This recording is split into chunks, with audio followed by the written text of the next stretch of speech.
Buenos días, mi nombre es Fabiola Vázquez y les hablaré el día de hoy sobre los géneros literarios y sus tipos. Para empezar, hay que mencionar que los géneros literarios son los distintos modelos en los que se pueden agrupar las obras de literatura, de acuerdo a su contenido. Con esto nos referimos a que cada una de las clases o tipos en los que se dividen los textos literarios, según algunas características o rasgos comunes de su forma, mensaje e intención comunicativa. Entre algunos de los géneros más importantes podemos resaltar el género narrativo. Como su propio nombre lo indica, su forma de expresión es la narración, aunque también podría contener descripción e incluso algo de diálogo. El género lírico es el género por el cual el autor transmitía sus sentimientos, emociones o sensaciones por un objeto o una persona que le servía de inspiración.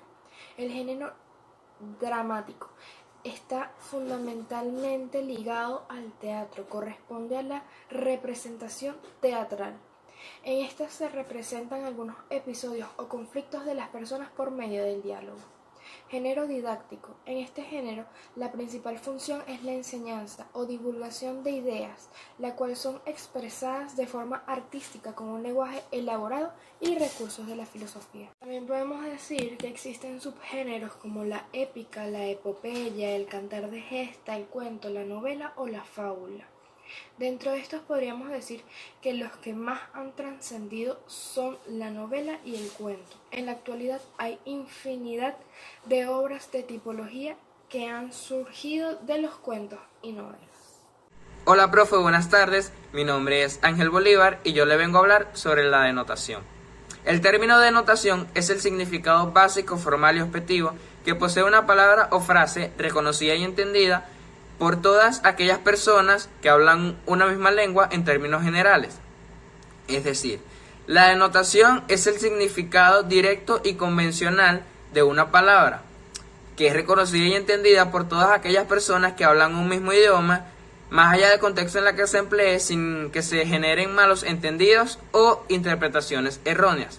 Un ejemplo, la palabra hogar puede ser empleada por cualquier persona en diferentes contextos y será interpretada como aquel espacio en que conviven una o más personas sin necesidad de explicar o esclarecer de qué se está hablando. La denotación es todo lo opuesto a la connotación. Sin embargo, cabe destacar que tanto la denotación como la connotación se complementan y generan esa riqueza que posee una lengua al ser empleada tanto oral como escrita. Muchas gracias. Saludos, mi nombre es María Carrión y vamos a hablar sobre la connotación. La connotación se refiere al sentido asociado, expresivo o adicional que posee una palabra o frase según su contexto.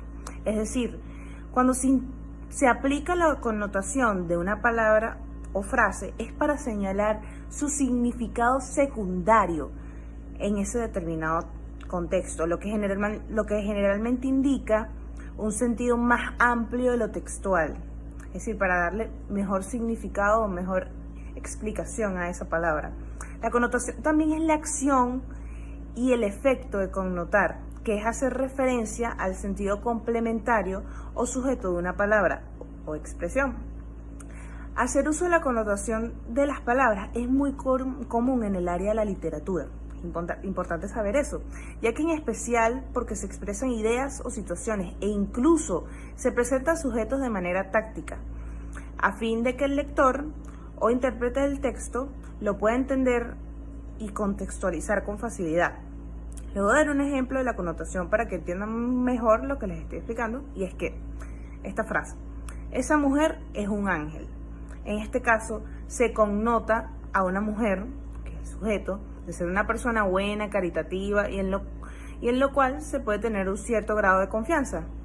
Y el sentido de la expresión es un ángel no se puede tomar de manera literal, es simplemente una manera de expresar y exponer una característica de ese sujeto. También es muy común el empleo de la connotación de las palabras o frases como recurso del día a día, a través de la comunicación de las personas y de los medios de comunicación, a través de los cuales se hace un amplio uso de este recurso para enviar mensajes masivos, generalmente a través de campañas publicitarias. Hola, buenas noches, mi nombre es Ángeles Rizo y yo les hablaré un poco sobre la comunicación lingüística. ¿Qué es la comunicación lingüística? Es una actividad importante debido a la globalización del mundo y a la capacidad de los humanos para expresar lo que piensan y sienten y lograr tener las respuestas esperadas. Aunque la comunicación no es propiedad absoluta de los seres humanos, porque en el reino animal también la utilizan, la comunicación lingüística es propia únicamente de los seres humanos, ya que le da al hombre el poder de construir una concepción del mundo diferente a los del reino animal. La vida en sociedad es posible gracias a la comunicación, ya que desde hace muchos años tenemos la necesidad de comunicarnos. Los miembros de una sociedad necesitan estar en comunicación constante para estar de acuerdo con el grupo y satisfacer sus propias necesidades. Hablemos de quién es el emisor. Es el individuo que emite la información. El receptor es el destinatario de la información. Existe el mensaje, que es el contenido que se quiere transmitir. La realidad son las ideas de las que se vale el emisor para elaborar el mensaje. El código es uno de los sistemas de signos que se utilizan, que se comunican generalmente, se refiere a un idioma o a una lengua. Y el canal, el medio por el cual el receptor y el emisor se ponen en contacto. Por ejemplo, la comunicación lingüística. Una conversación telefónica entre dos personas puede ser un ejemplo claro de la comunicación lingüística oral. Y una carta o un libro podría ser un ejemplo conciso de la comunicación lingüística. Mi nombre es Evangelina Lovera. En esta ocasión les voy a hablar sobre el escritor, humorista, periodista, ingeniero y político venezolano Miguel Otero Silva. Nació el 26 de octubre de 1908 en el estado Anzoátegui, en Venezuela. Su padre fue Enrique Otero Vizcarrondo, su madre Mercedes Silva Pérez, quien murió cuando Miguel Otero aún era un pequeño. Este leía la Biblia desde muy niño, a pesar de no pertenecer a ningún culto definido. A través de la literatura y el periodismo, relató numerosas páginas de la historia venezolana del siglo XX. Tuvo también una vida política.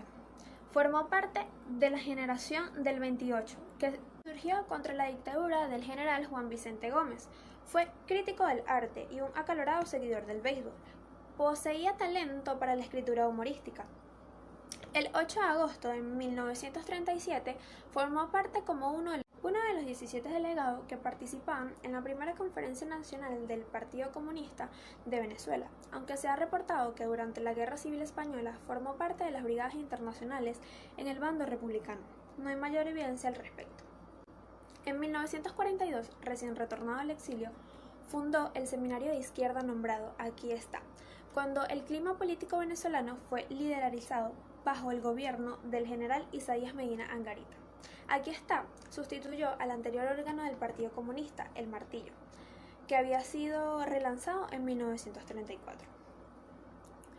Junto a su padre, fundó el periódico El Nacional, que entró en circulación el 3 de agosto de 1949. Después de haber cumplido los 40 años, contrajo matrimonio con la periodista y activista María Teresa Castillo, una de las figuras más importantes de la cultura venezolana, con quien tuvo 2 hijos. En 1979 recibe el Premio Lenin de la Paz de parte de la Unión Soviética, galardón soviético equivalente al Premio Nobel de la Paz. Finalmente, fallece en Caracas el 28 de agosto de 1985. Dejó a su madre un amplio legado literario que abarca desde obras de teatro hasta poemas, legado que ha merecido la admiración de autores tan conocidos como Pablo Neruda y Gabriel García Márquez.